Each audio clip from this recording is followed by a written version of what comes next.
Send a equi. Still that hoop. But it's no over.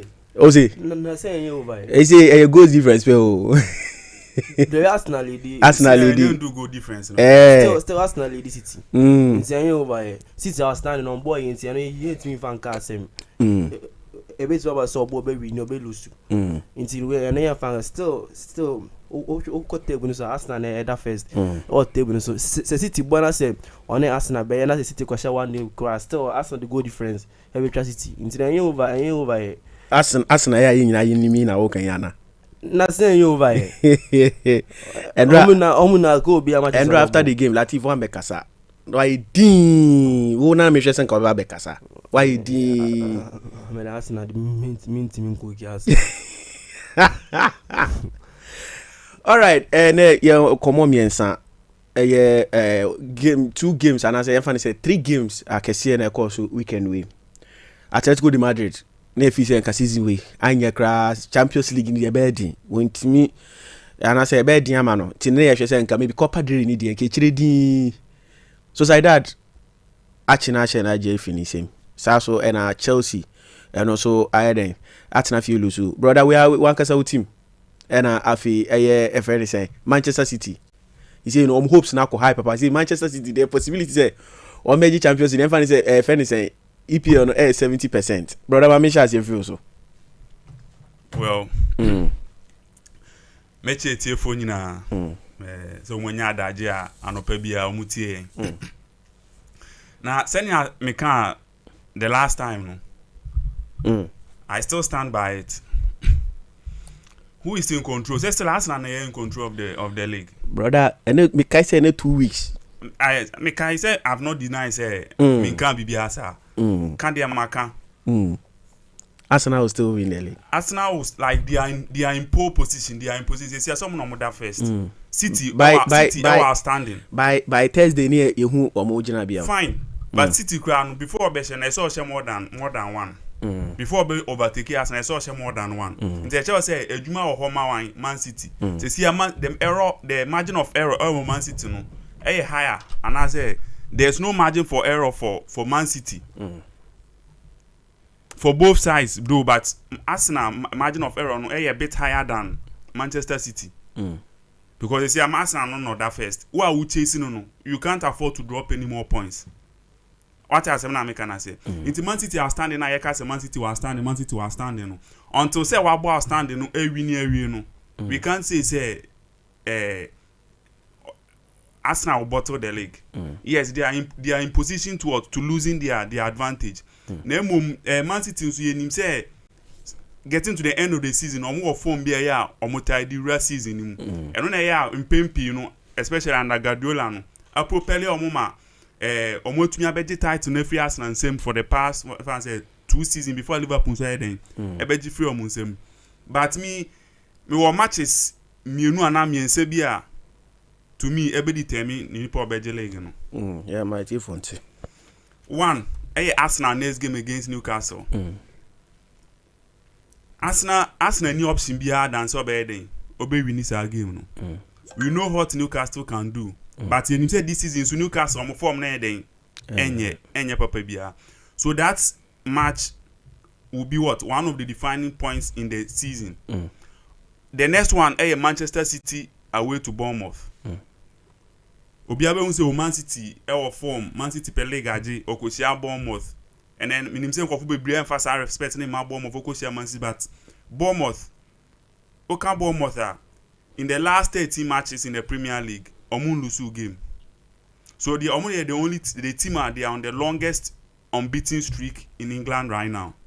The last 13 games. The last 13 games for Bournemouth, there's no defeat for them, including some Emirates, Akosha Arsenal, or that title, or that league in the top or then upper soldier league.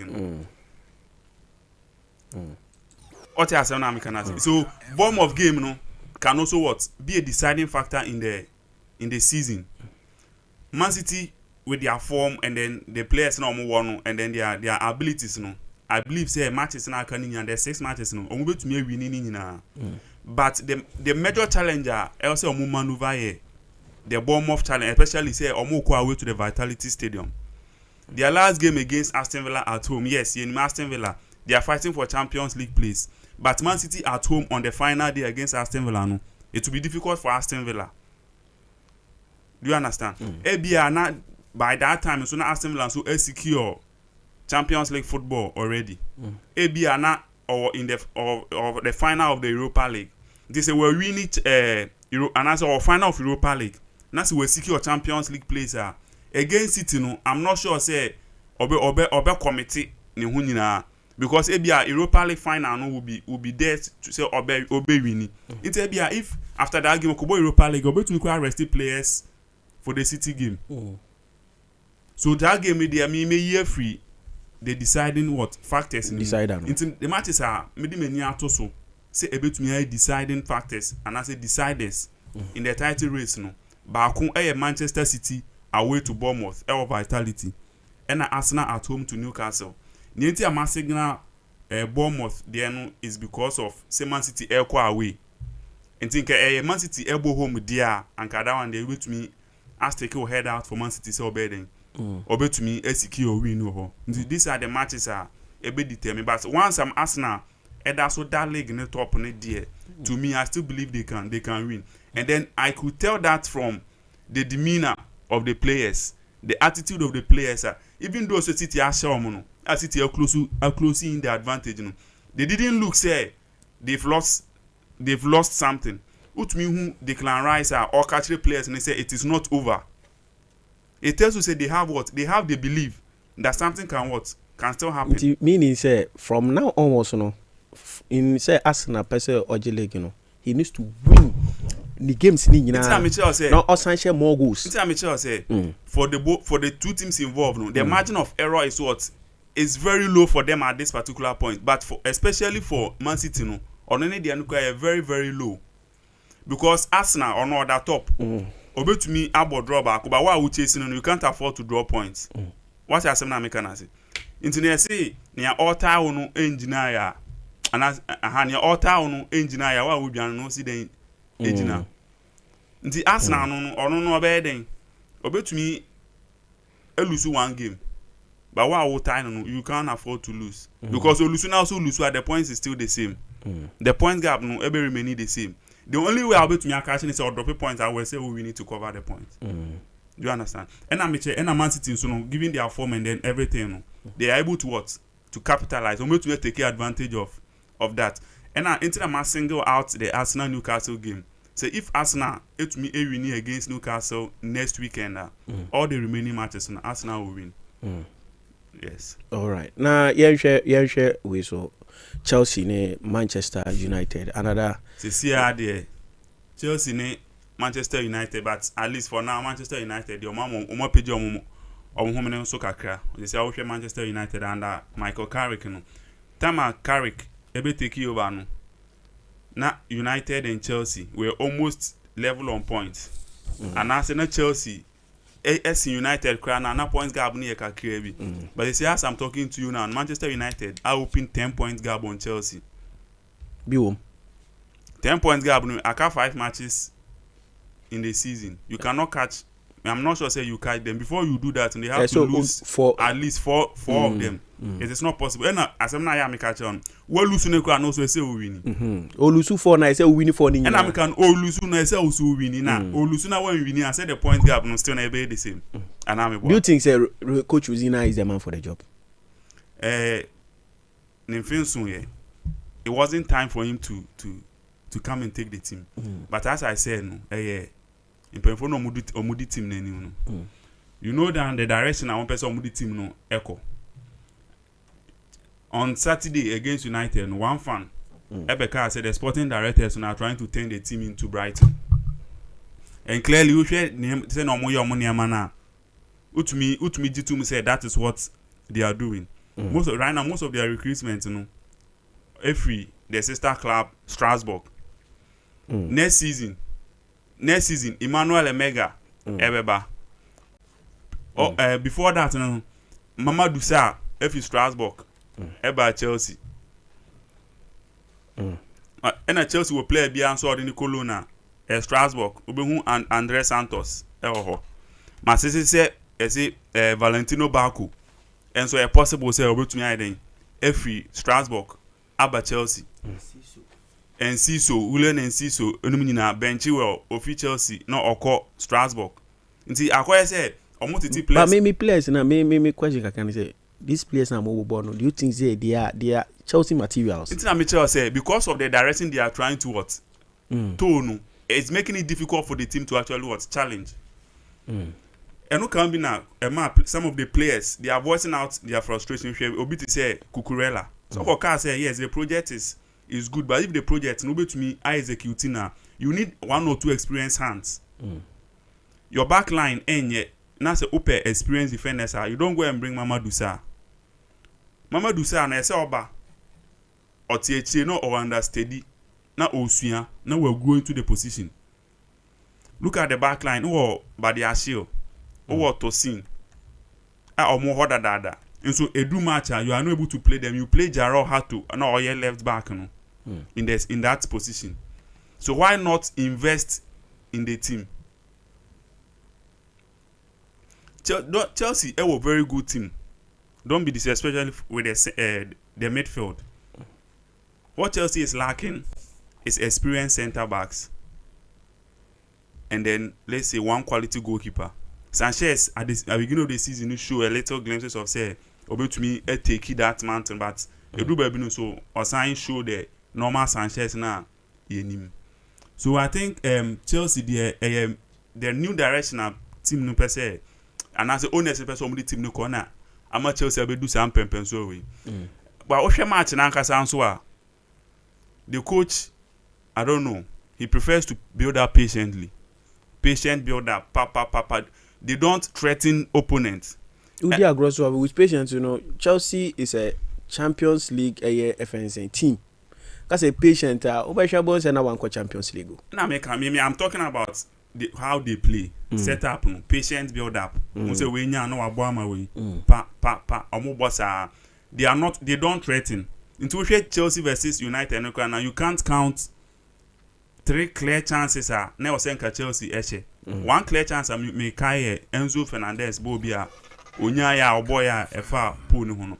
Apart from that, even Chelsea game ne you couldn't see them fashioning any clear cut scoring opportunities because of the way the coach has set them outwards to play.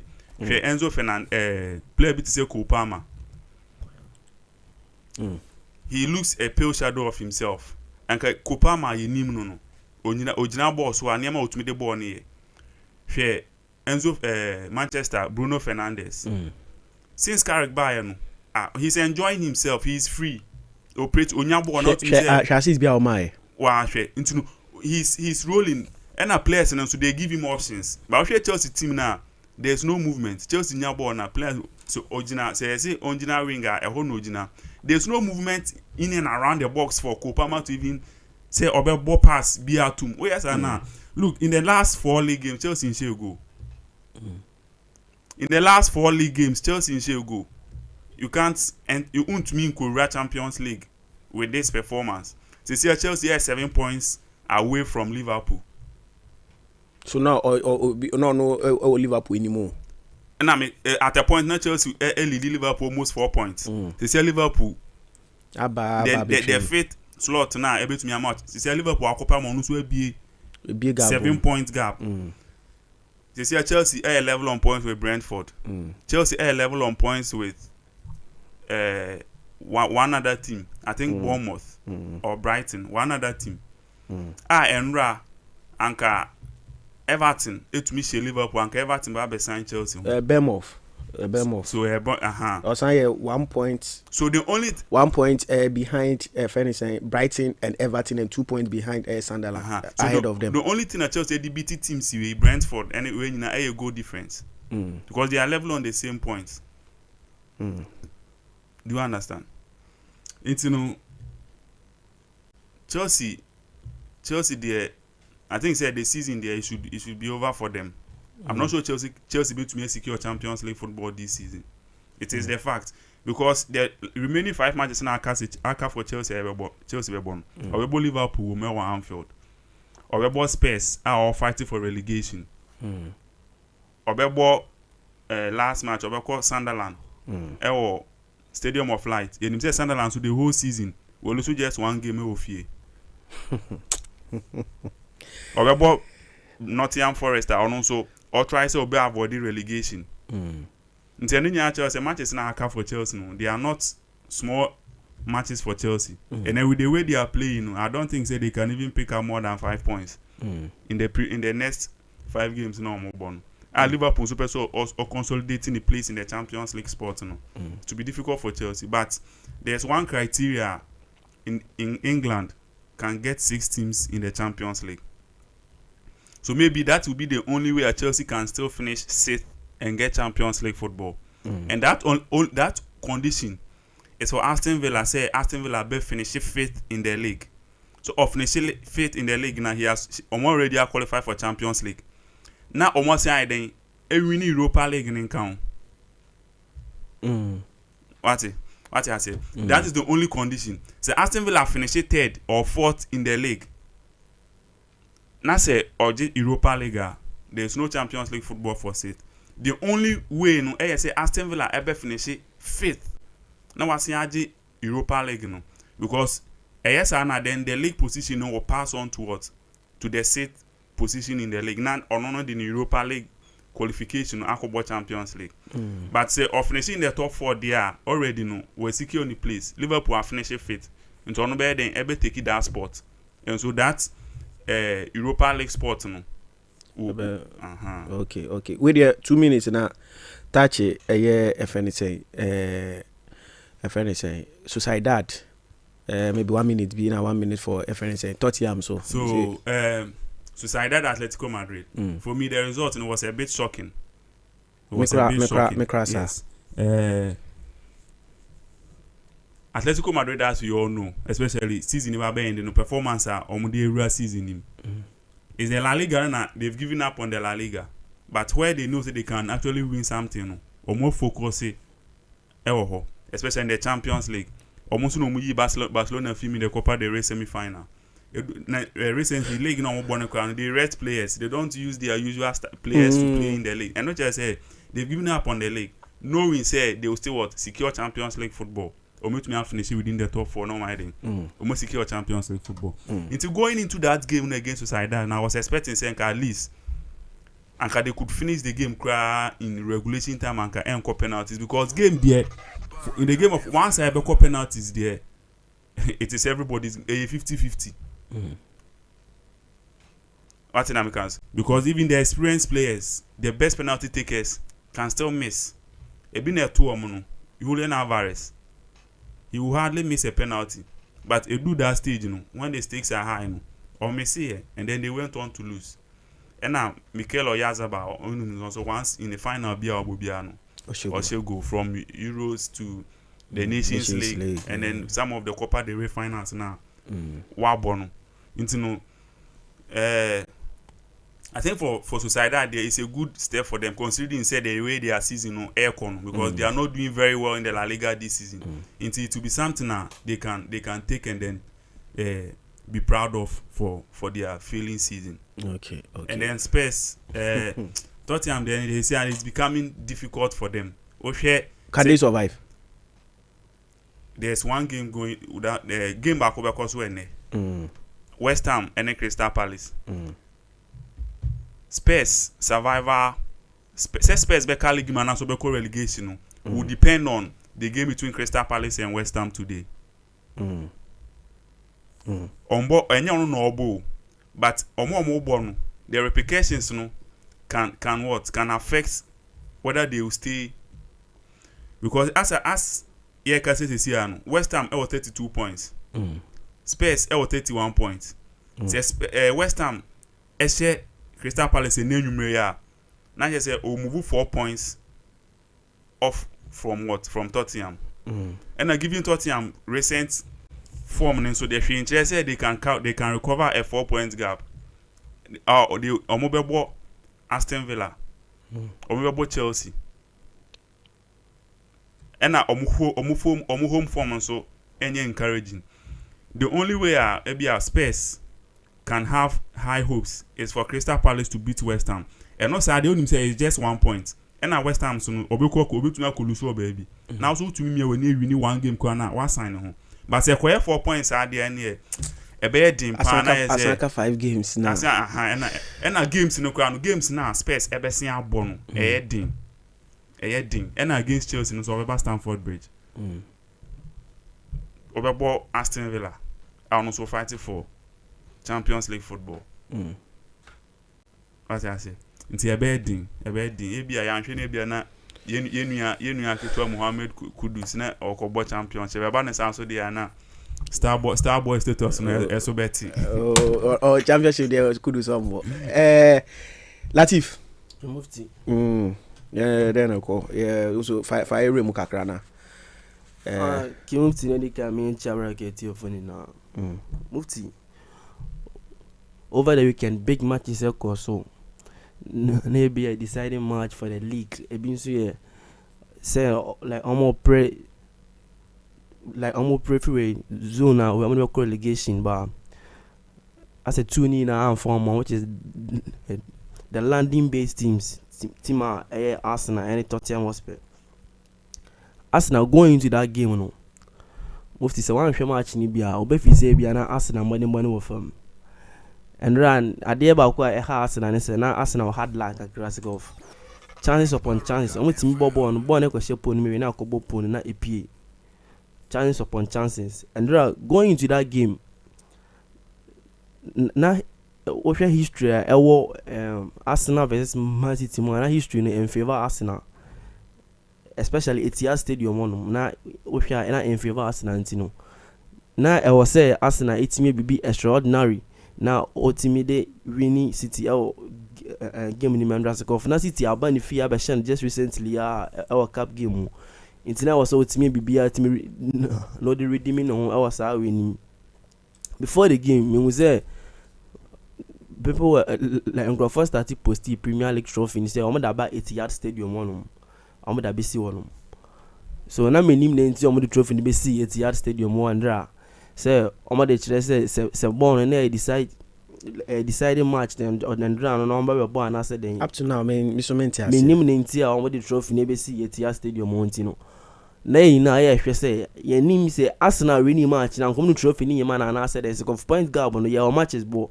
ana point gap na ya that huge in the end nobody trophy na be see Etihad Stadium. Mufti going into that game and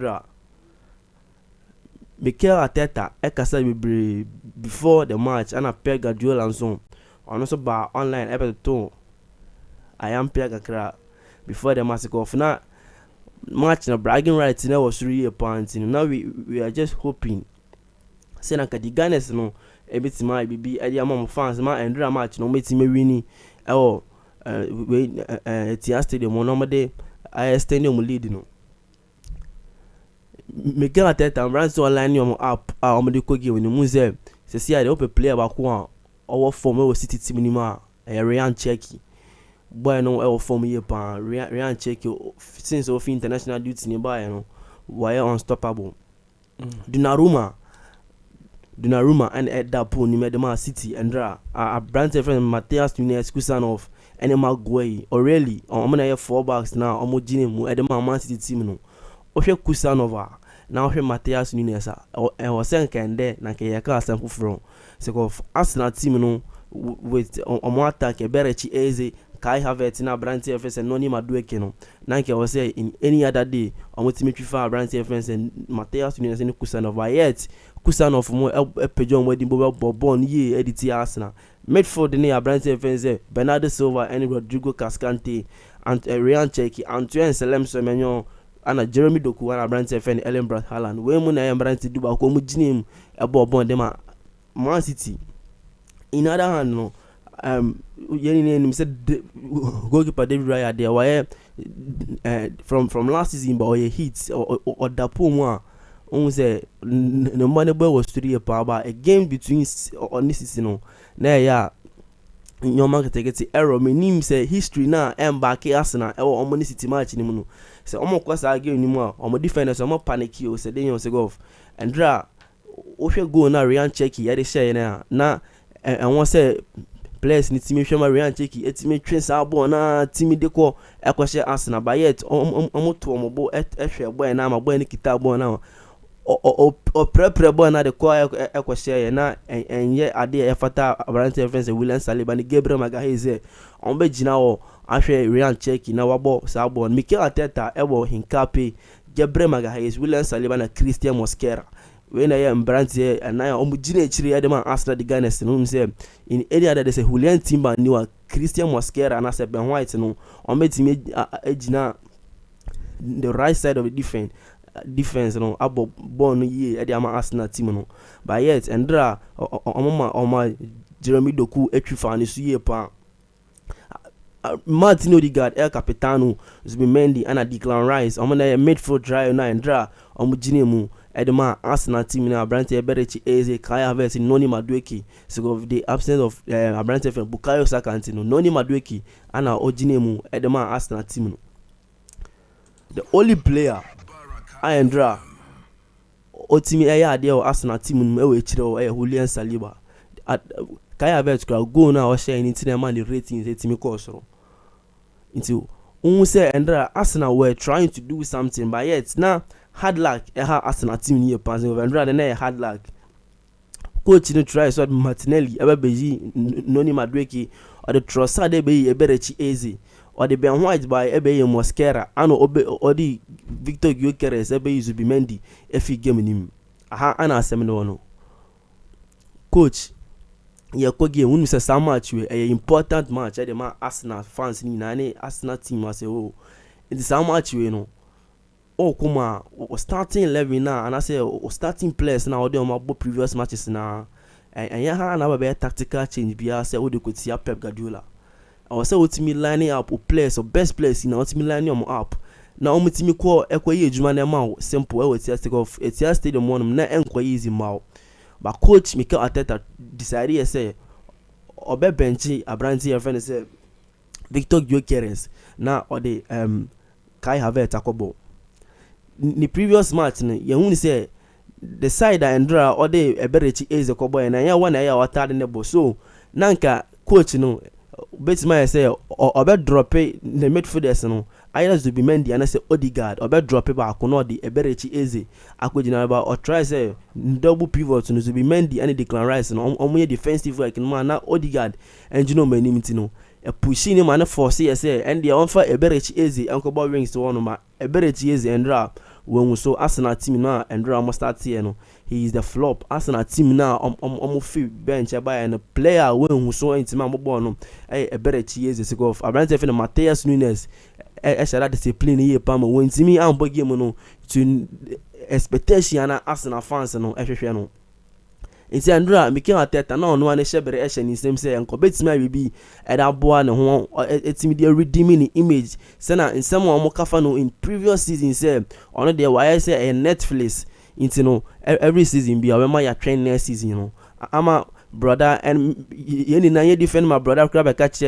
Arsenal fans say omo jijin dem na season we dey ebe Arsenal dey no Mikel Arteta ema nka awama Arsenal for fans and I say Arsenal ensa ya esifem me hwa de bi wa match ya just match ya etwem ya match ya na Arsenal chances are always say or the be winning Premier League ni 94% just 19th match ya and a Man City 6% say nka City ebetime win that match ebetime win Premier League no just 19th match ya na Arsenal chance or what ebetime win Premier League no 94% Man City 6% April 19th and draw match in the course no after that match Arsenal chance obetime win Premier League 39%, City about 61%, you know.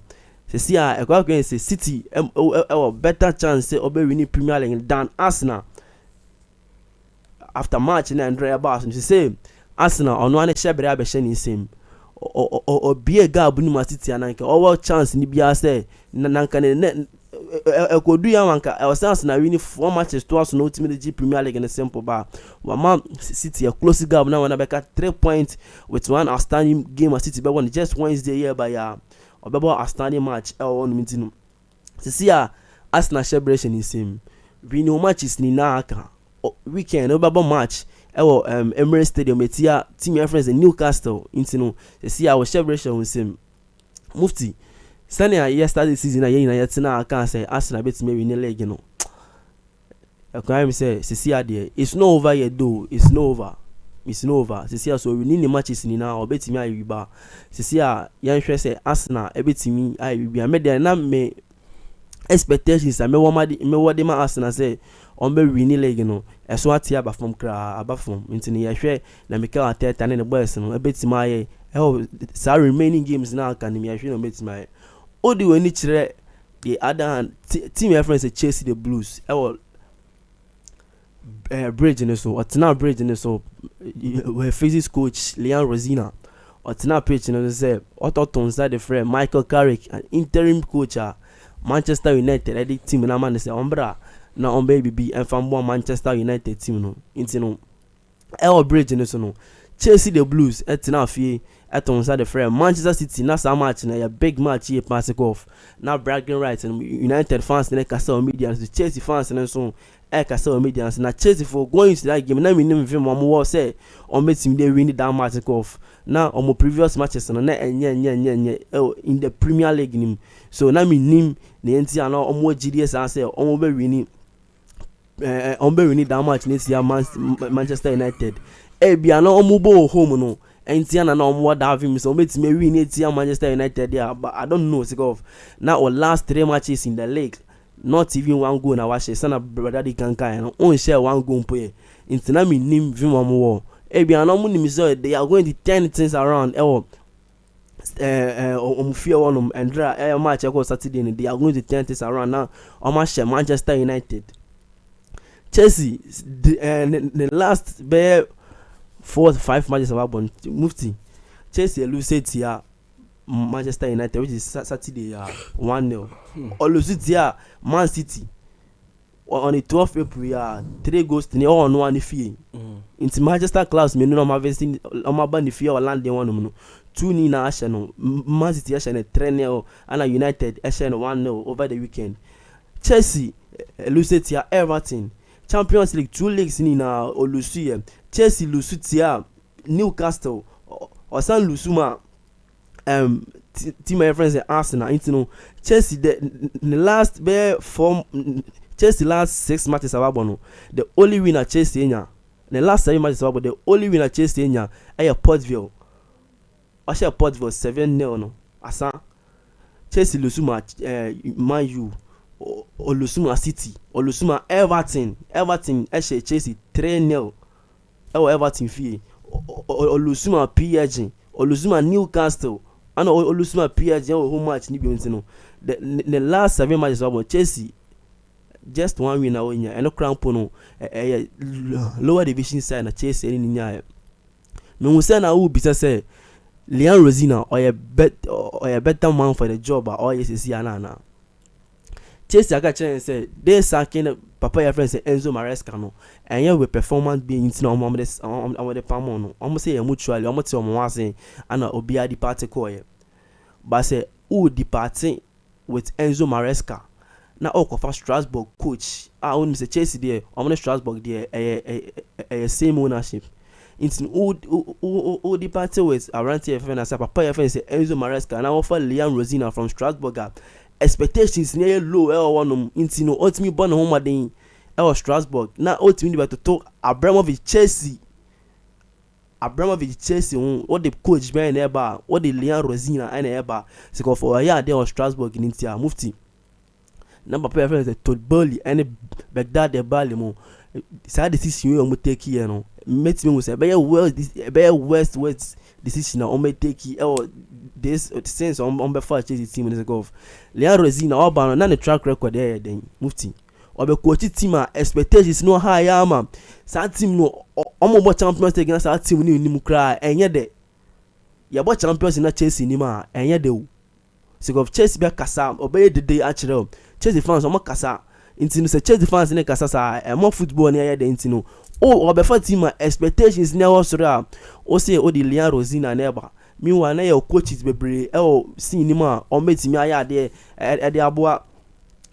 Chelsea club no ntini Mufti sani ade na ekoye no Chelsea enso tina fie elosu edema Manchester United over the weekend wonum na the match a share that year nkrofo year bebreye stick of Abrante FM Mohamed Kudus club ntino Tottenham Hotspur otina fie a draw edema Brighton otina Tottenham Hotspur stadium a draw edema Brighton in Hove Albion, which is Brighton equalizing goal no nya and 9 minutes of the game 90+5 ana Brighton ekonya that goal na and no Tottenham hope say obeka Premier League ni mu asan ya drop it because now o win game na no the boosty but papa everyone say Roberto Di Zerbi no me say wonya win na ewie me nim ni Brighton pe efi Tottenham nchen so on any your rivals so me akra for me nim otimi ko share that goal 90+5 ya poor match na ewie na Tottenham concede that goal now and no Tottenham hope say obeka Premier League no na asan bibi e wo see Tottenham still on the relegation zone with 31 points and West Ham United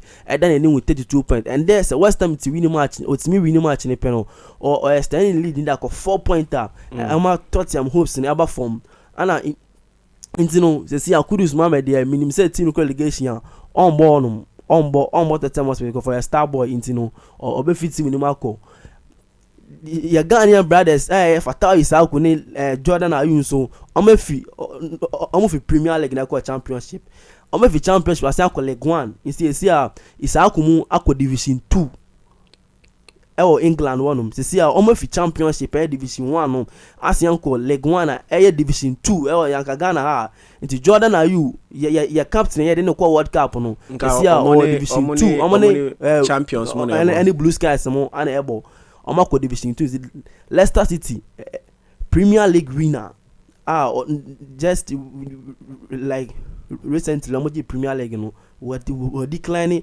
from Premier League to Championship, from Championship to League 1 to Mufti. Over the weekend there matches be break course so no ya Ghanaian brothers in the me say Jordan Ayew the agency no omo ya hard pants no me sure say take of agency no get an internet likely say obe fi Leicester City next season and Fatal Isaac Nzuma say Fulham ni Atletico Madrid mo e de pen ni na rumors internet ya hwe na betimi fi ma Mufti but the man no be see ya. Okay, all right. And you know we and also any day fi hono ma eba me pese me ko be 3 minutes for Miami but me yamreninti you know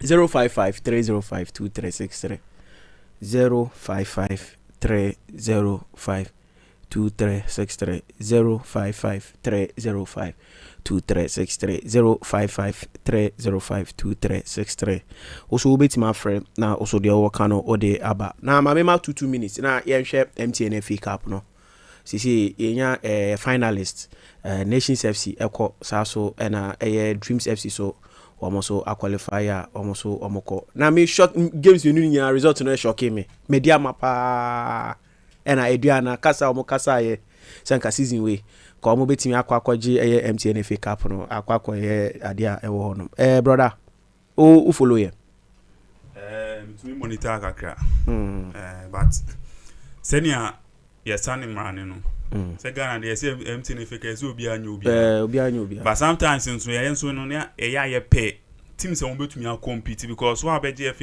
FA Cup no bia no co represent Ghana in the Confederations Cup entinu ka etumi nya teams we say Eduana ana Mediama na omo co represent Ghana and at least omo betumi abom homodin na bia Ghana ye slaughter ye lose no e bia ye etumi aden etumi aka because teams omo the top 12 ranked leagues in Africa no omo nyina wo 4 slots omo 2 Champions League no omo 2 Confederations Cup but who below that range now who 2 and a 2 no so no even you even have to start from the preliminary stages qualifying round until teams bit say Ali Zamalek and say Zamalek omo modern work from work Bekani no those teams no they don't Mazimbi TP Mazimbi those my Melody Sundowns no omo qualifies no almost started from the first round almost started from the last playoff round now we were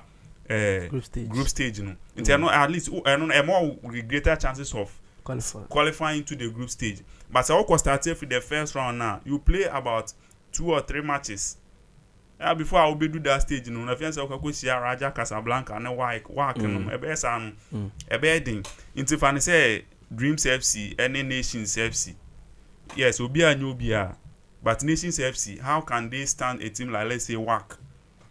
How can they face a team like let's say Bekane, TP Mazembe, Mamelodi Sundowns, Farabat, Money. Almost go finals or if anything we don't crown. Say CAF Champions League, Mamelodi Sundowns, and then Farabat. These teams, you know, even your big teams in our Ghana, no musia o mo sen eko. Has eko sia waka, eko sen kotoko esia waka. J5 eko sen. And can you establish teams we say Mediana more that experience? Mediama or Makobida. Mediama, I think say the first time or African or to me say Sundowns. They say or what that pedigree no. Even though Obisube Maki argument say Dreams FC so the first time or African no to me could do semi-finals. What I say? It's no pioneer boss say either Dreams and our Nations. No Obejibia no or Africa. To me, I represent it, but on the face of the sheet, match is not a call down on any resource in there based on the way I sat FA Cup name and in the media. I am one baby. Say Obi and Ubia, into no media money. Dreams FC yes Obi and Ubia. Or say my FA Cup nephew say also kona kwaje league. And say no Kokosimu. And no that's it. Latif. Mufti. Yeah, media match na a course Friday, which is Adriana any Nations FC no. El Cedo Stadium Mufti shocking results at the Miami. So if you start a match na pena Nations a share first goal, which is or share goal. Asa omu kita go ni mama ya de sa go na point into Nations a share Adriana one pair. Adriana intimate before the match now coach we see you ataboku like Abeke Diagro said Dominic Frimpong which is the late Dominic Frimpong ekachi and say time no otia so gachi and say FA Cup no mean man dia on pound players ni na FA club ni win no o say am boss am match no number the 100 the late Frimpong say sa match ni the am bo number the 100 win FA Cup and the Africa ba Fofi and Tuata. Razak Simpson, one of man of the match or that you know. Also, catch the goal scorer say, "Oh, they started ball now. Munche one go pe mami. Na ejuman kai na mi ameja family mebo. Mufti say do sana mu try some baby bia dey am Adriana start. Name Adriana intimi and qualify to the next stage of the competition. Now Adriana out. Oh, the FA Cup campaign because na ke ye hwe nim say on e media man pole ke betima go final no amba sa say Nations and I qualify ahead of Adriana. And a Saturday, and so yes, see Adriana intimi qualify there and a Takwa based club Mediama on so e betimi I qualify over Dreams FC golf. Not Dreams FC cry started like running the form shada anya nemum in the FA Cup and we try be this semi final there. Now you should say baby I would do an head there Mediama a bit me in film. On so ya bobo no on so after 90 minutes no na wa share Mediama 3 goals to 2. Shocking results 3 goals to 2 on so eyi Mediama e film. In say Dreams FC MTN FA Cup na ebo no ni boye passing off. The last time I OG MTN FA Cup no timi de koya de kodu semi final say CAF Confederation Cup ni team FA Zamalek can be share no eyi ni film ntino obeyi timi ko nanim. Now they are out Mediama and Adriana out in final no. Now the stage is set. Team FA say Dreams FC ebe hosti and I say Dreams FC and Nations FC and ebe Kurt Edwin Samuel Kreku team and Papa FA say Dr. Kwame Chei team and Ebeboensi Dreams FC and Nations FC and about MTN FA Cup Grand Finale. The Sanya Kan Obi and Obi Antino. So Obi and Obi Ama Adriana Efrimi na Mediama Efrimi dia. Yan fire your support and tie Obi Obeje this FA Cup nation Obeko Africa near the support that time it's got Dreams FC akoye bi ama Yehuda. It's got penifon kura koma Dreams FC na kwaya ko do semi final ama Zamalek in film Mufti. Send Obi and Obi and if they are qualified yan fire I want the enter. All right. With the signal me say ya trim your time cra. Final words now. Latif. Yeah, Mufti, yeah, Baraka for as usual. It will be so much. I'm chairman and Adia. Wow, Nano catch me say, yeah, what's here and Pam, no one to me, friend. You know what's here and Pam, men and Adia, and men and Hussein Usman. It will be Anna. Sawi can't say Usman advice and the Reno. I go for a band if you are some engineer, of course, Bongo Funk. Usman advice are Rene, a week, Yana, ever cost Chelsea for. Brother. Yeah. Me de bia se na ya me no no. Etiefo na mecha se bia tembia omunya adaje.